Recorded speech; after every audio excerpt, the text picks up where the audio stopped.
கிறிஸ்துவுக்குள் பிரியமானவர்களே, இயேசுவின் இனிய நாமத்தில் உங்களுக்கு என்னுடைய அன்பின் வாழ்த்துதல்.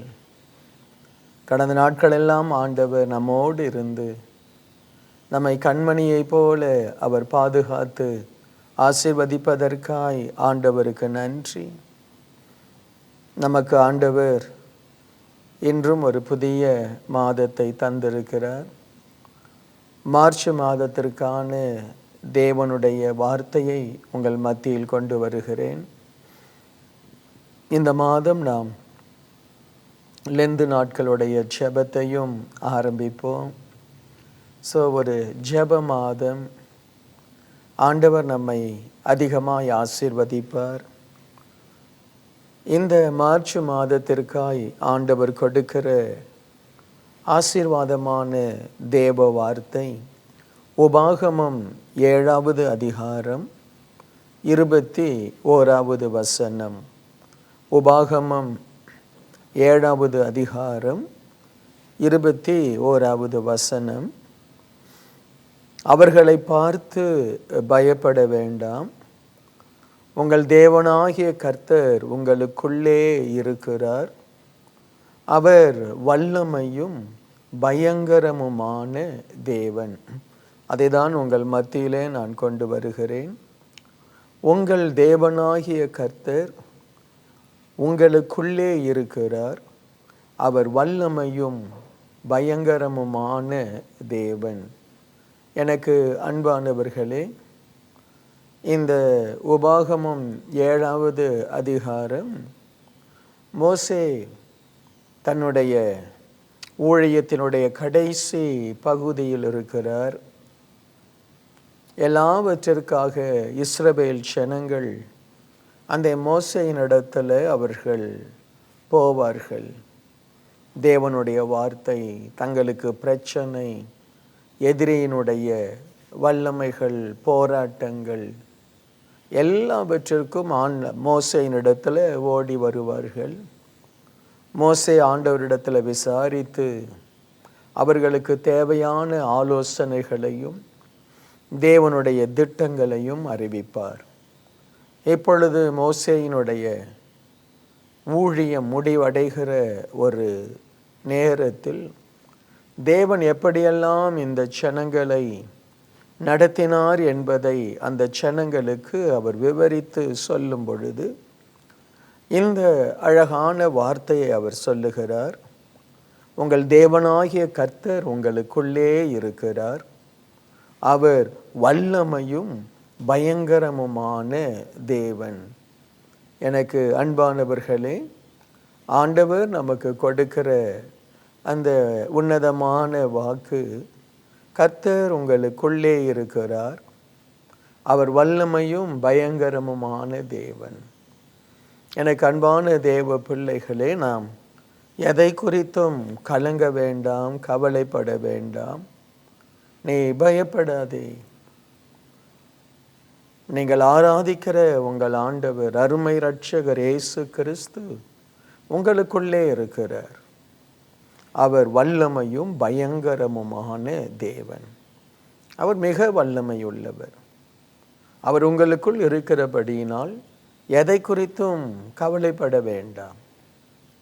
அவர் உங்களுக்காய் யுத்தம் பண்ணுவார், உங்களுக்கு நியாயம் செய்வார், உங்களை அவர் ஆசீர்வதிப்பார். அதை தான் மோசே அவர்களுக்கு சொல்லுகிறார். இன்றைக்கும் இந்த வார்த்தையை தான் ஆண்டவர் உங்களோடு பேசுகிறார். உங்கள் குடும்பத்தில் ஆண்டவர் இருக்கிறார். ஏன் பயப்படுகிறீர்கள்? அவர் வல்லமை உள்ளவர். அவர் வல்லமையானவர். தம்முடைய வார்த்தையினால் வானத்தையும் பூமியும் உருவாக்கினவர். இயேசு கிறிஸ்துவை குறித்து சொல்லப்படும் பொழுது வேதம் சொல்லுகிறது, ஆதியிலே வார்த்தை இருந்தது, இந்த வார்த்தை தேவனோடு இருந்தது, அவர் தேவனாய் இருந்தார். நம்முடைய ஆண்டவர் நமக்காக ஒரு மனிதனாய் இந்த பூமியில் பிறந்தது உண்மை. நம் பாவங்களை சுமந்து கொள்ள, நம் அக்கிரமங்களை சுமந்து கொள்ள, நம்மை சாபத்தின் பிடியிலிருந்து விடுதலையாக்க. ஆனால் அவர் வல்லமையும் மகத்துவமும் பயங்கரமுமானவர். அதில் மோசே அந்த ஜனங்களுக்கு இருக்கக்கூடிய பிரச்சனைகளை பார்த்து சொல்கிறாரு. 22வது வசனத்தில், அந்த ஜாதிகளை உன் தேவனாகிய கர்த்தர் கொஞ்சம் கொஞ்சமாய் உன்னை விட்டு துரத்தி விடுவார். நீ அவர்களை ஒருமிக்க நிர்மூலமாக்க வேண்டாம். நிர்மூலமாக்கினால் காட்டு மிருகங்கள் உன்னிடத்தில் பெருகி போகும். அந்த சூழ்நிலைக்கு ஏற்ப ஒரு வார்த்தை ஆண்டவர் சொல்றாரு. அந்த ஜாதிகளை உன் தேவன் கொஞ்சம் கொஞ்சமாய் உன்னை விட்டு துரத்துவார். உன் நடுவில் இருக்கிற உன் தேவன் உனக்கு விரோதமாய், உனக்கு ஆசீர்வாதம் இல்லாமல், உனக்கு பிரச்சனையாய், உனக்கு ஒரு சாபமாய் இருக்கிற காரியங்களை ஆண்டவர் கொஞ்சம் கொஞ்சமாய் உன்னை விட்டு அவர் விலக்கிடுவார். இஸ்ரவேல் ஜனங்களை சுற்றி பல தேசங்கள் அவர்கள் அந்த கானானுக்குள் வருவதை விரும்பவில்லை.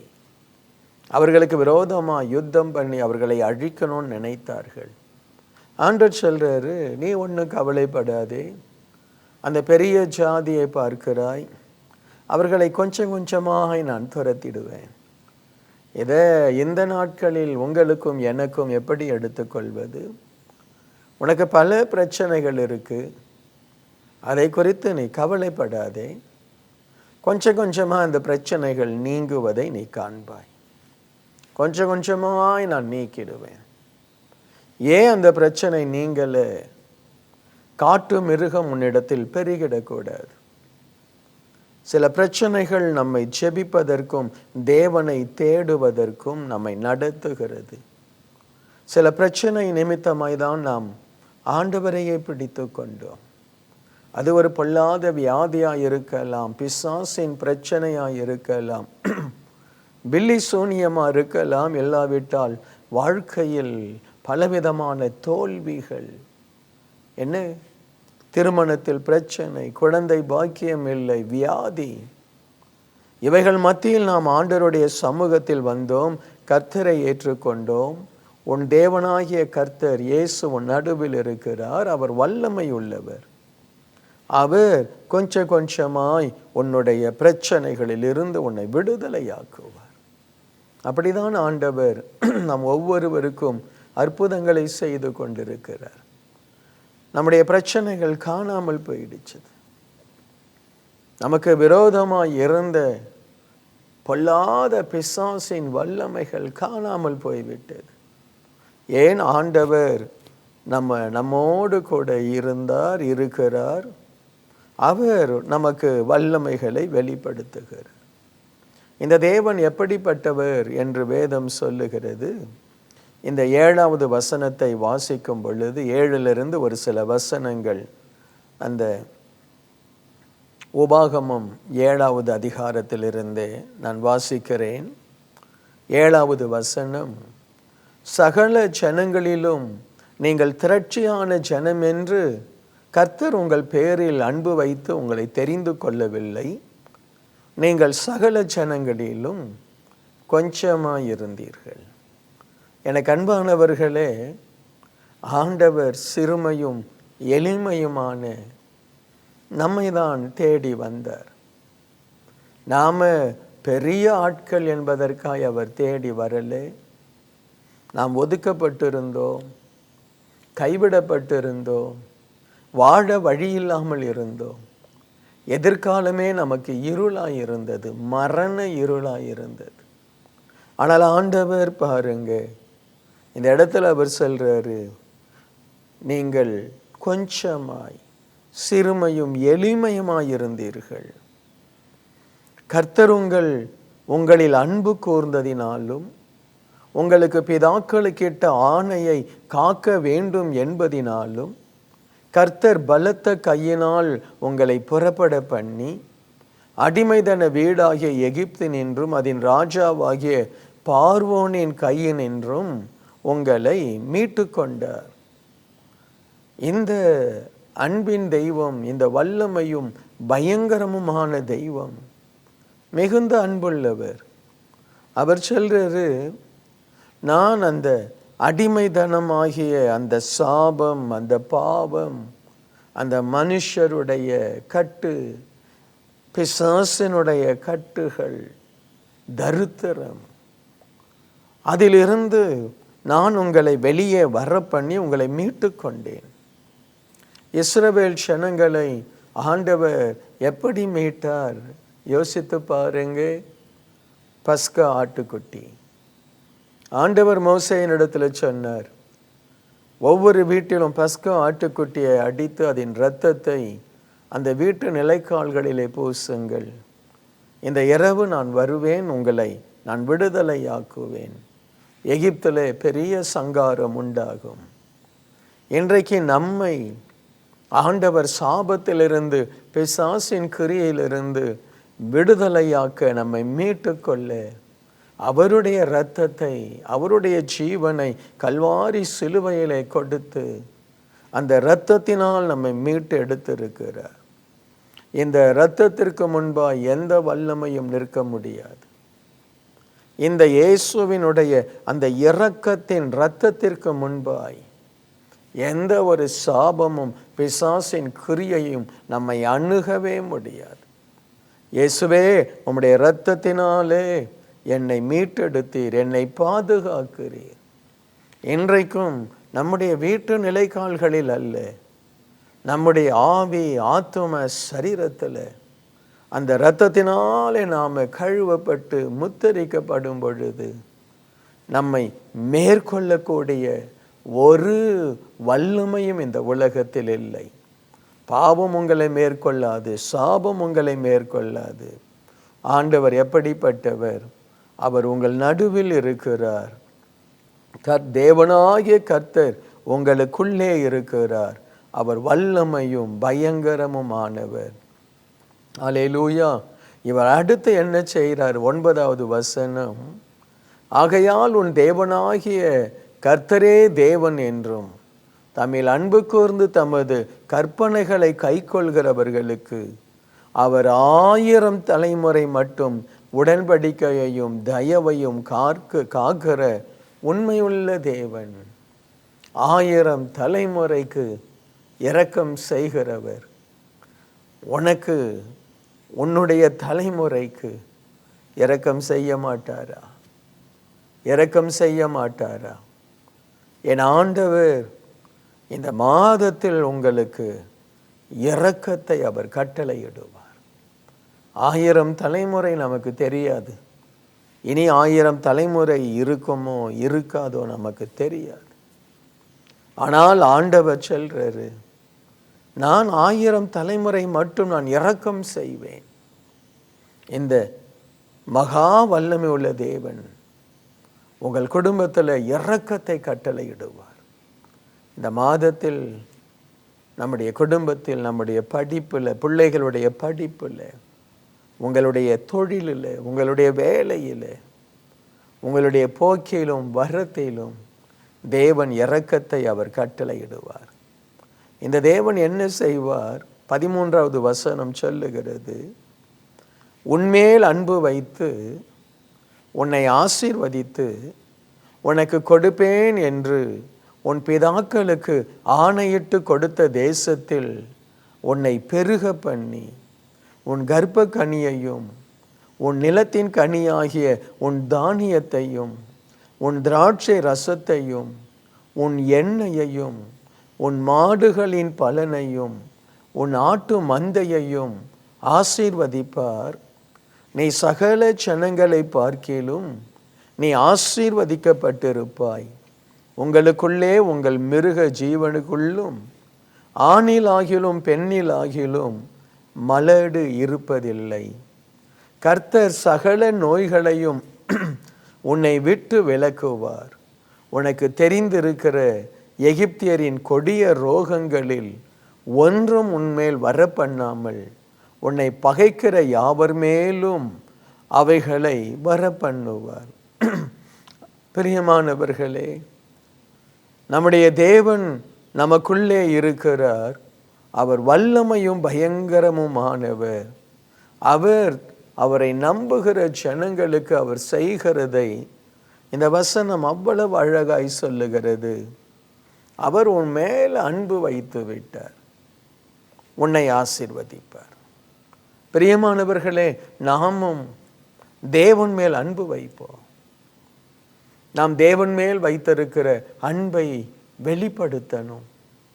அதற்காக தான் ஆலயத்தில் ஓடி வந்து அவரை பாடல் மூலமாய், துதியின் மூலமாய் நாம் ஆராதிக்கிறோம். தேவனுடைய ஆலயத்தில் சில நேரத்தில் சிலருக்கு சில பழக்கம் உண்டு.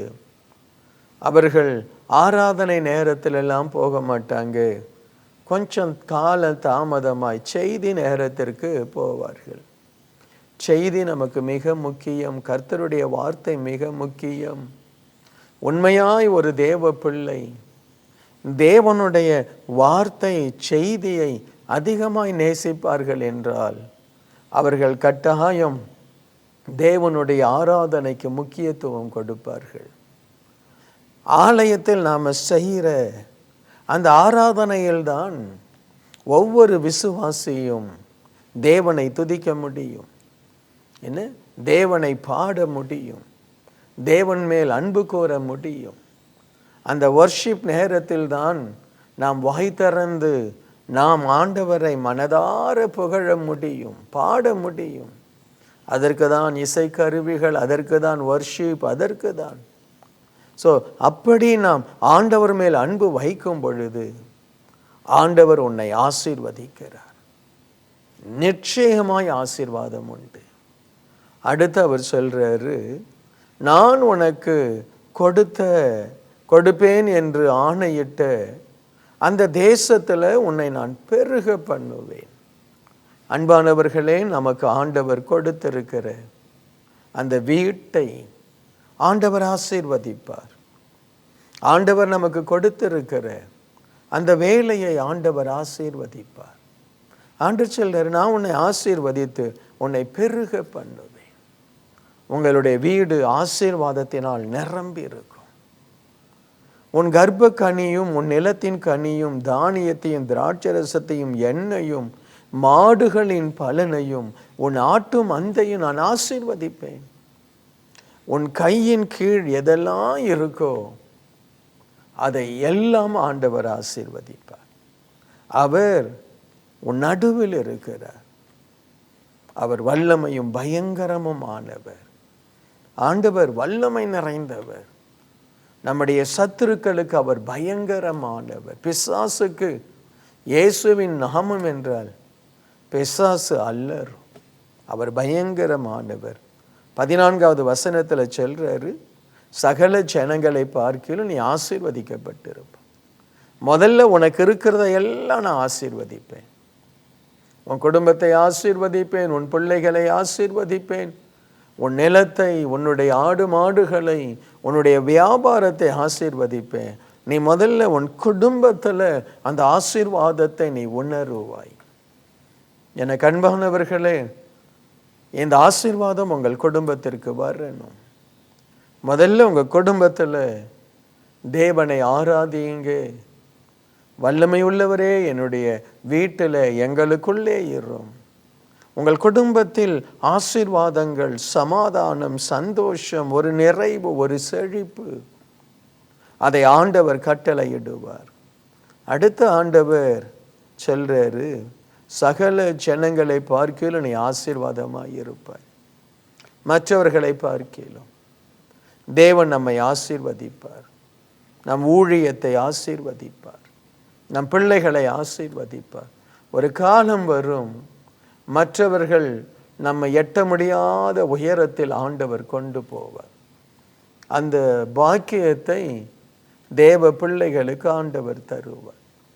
அப்படியே ஒன்றா இருக்கிற மாதிரியே இருப்போம், ஒன்றா பழகி கொண்டிருக்கிற மாதிரியே இருப்போம். ஆனால் ஆண்டவருடைய அந்த கிருபை, அந்த இரக்கத்திற்கு உண்மையாய் காத்திருக்கிறவர்கள் அப்படியே செழிப்பார்கள். மற்றவர்களுக்கும் உங்களுக்கும் பெரிய வித்தியாசத்தை ஆண்டவர் உருவாக்குவார். உங்கள் குடும்ப வாழ்க்கையில், உங்கள் பிள்ளைகள் வாழ்க்கையில் ஆண்டவர் செய்வார். நீ சகல ஜனங்களிலும் ஆசீர்வாதமாய் இருப்பாய். என்ன இந்த கிங் ஆஃப் க்ளோரி ஊழியத்தை ஆரம்பித்த அந்த முதல் ஆண்டில் ஆண்டவர் கொடுத்த வாக்குத்தத்தம் இது. சகல ஜனங்களை பார்க்கிலும் நீ ஆசீர்வாதமாக இருப்ப. அந்த 15 பாருங்க. ஆண்டவர் சொல்றாரு, நீ ஆசீர்வாதமாக இருக்கும் பொழுது உனக்கு பிரச்சனைகள் வந்துடக்கூடாது, போராட்டம் வந்துடக்கூடாது. ஆகவே சகல நோய்களையும் உன்னை விட்டு நான் விலக்குவேன். அல்லேலூயா. வியாதிகளை விலக்குவார். நம்முடைய ஆசீர்வாதத்தை கெடுக்க வருகிற பிசாசின் வல்லமைகளை அவர் விலக்குவார். உனக்கு என்ன நோய் இருக்கிறதோ, மனதிலேயோ சரீரத்திலேயோ குடும்பத்திலேயோ என்ன பிரச்சனை இருக்கோ அதை ஆண்டவர் உன்னை விட்டு விலக்குவார். சகல நோய்களை. ஜெபம் பண்ணுங்க. ஆண்டவரே, இன்னைக்கு நோயில்லாத மனுஷனை பார்ப்பது கடினமா இருக்கு. ஒரு வயதுக்கு அப்புறம் எல்லாரும் மாத்திரை மருந்து என்றுதான் வாழக்கூடிய ஒரு சூழ்நிலைக்கு இந்த உலகம் தள்ளப்பட்டு விட்டது. என்ன? எல்லாவற்றிலும் கலப்படம், எல்லாவற்றிலும் கெமிக்கல்ஸ், மனுஷனுடைய காரியங்கள் எல்லாம் கெட்டு போச்சு. எல்லாவற்றிலும் கலப்படங்கள். எது நல்ல பொருள் என்று கண்டுபிடிக்க முடியாத அளவுக்கு என்ன டூப்ளிகேட் வந்து விட்டது, ஆகாரத்தில் வந்து விட்டது. ஆனாலும் ஆண்டவர் அவருடைய பிள்ளைகளை சகல நோய்களில் இருந்து அவர் விலக்குவார். உனக்கு தெரிந்திருக்கிற எகிப்தியரின் கொடிய ரோகங்கள் ஒன்றும் உன்மேல் வர பண்ணாமல் உன்னை பகைக்கிற யாவர் மேலும் அவைகளை வர பண்ணுவார். உனக்கு தெரிந்திருக்கிற அந்த ரோகம், அந்த வியாதி உனக்கு வராது. யார் உன்னை காரணமில்லாமல் பகைத்து உனக்கு தீமை செய்கிறார்களோ அவர்களுக்கு வரும் என்று ஆண்டவர் இப்படி ஒரு வாக்கை கொடுத்து விட்டார். இதெல்லாம் மாற்ற முடியாது. அதனால பிரியமானவர்களே, தேவனுடைய பிள்ளைகள் காரணமில்லாமல் மற்றவர்கள் மேல் கோபம், வைராக்கியம் அதெல்லாம் வைக்கக்கூடாது. என்ன? ஸோ நம்ம மேலே யாராகிலும் அவர்கள் நமக்கு விரோதமாய் என்ன உன்னை பகைக்கிறவர்கள் இருப்பார்களே, ஆனால் தேவன் அவர்களை மன்னித்து இந்த ரோகங்களில் இருந்து அவர்களை விடுதலையாக்கணும். அல்லேலூயா.